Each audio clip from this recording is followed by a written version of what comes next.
I just think it's, look at this.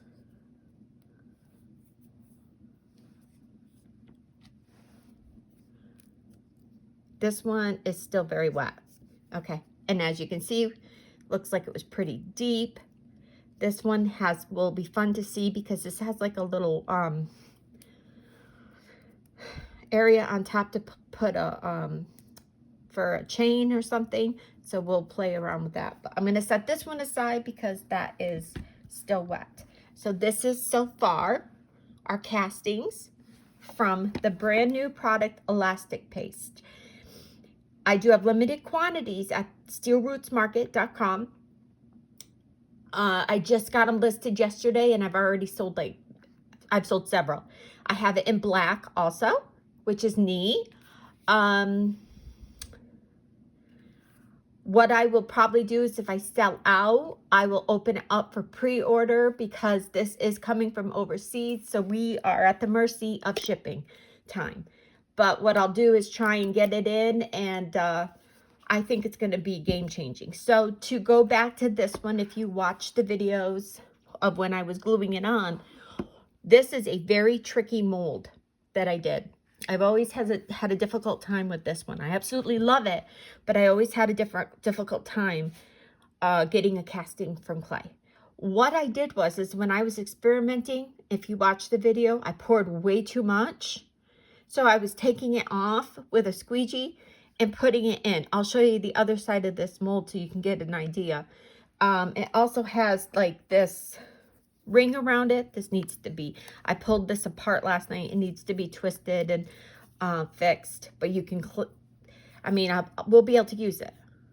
Just trim it up, and it's this beaded little decor frame that went around it. I'll show you the other side. But what I did is I just kept taking the extra paste that I had poured out too much and kept putting it in this and just kept squeegeeing over to make this thin casting. This dried last night and I pulled it out, and this is how it came out. This little piece I was able to salvage that goes there. I'm going to clean this up and use this. But look at, guys, how amazing. Let me show you. This mold is a super thin mold, but I love it, but I wasn't able to, it's hard to get air dry clay out of it. So for me, it was. So how exciting is that? And I think this is going to be beautiful. When I clean it all up, I'm going to glue it onto a plaque and paint it up, and I'll show you. Okay, thank you. I just wanted to come on real quick and talk about our experiment with that. I do have the elastic paste. I have a few bottles left. And in the meantime, I still have more to add into the shop, but I ordered a ton of already done castings from Nik-Art. I can't even tell you how many I ordered. I had so many. They are amazing, varying in sizes. So you have to check your sizes. It's in centimeters. Check your sizes. But they are already done embellishments, already done 3D ornaments that you can use into your projects. So I'm super excited about this opportunity. You can check out my website at steelrootsmarket.com. Thank you.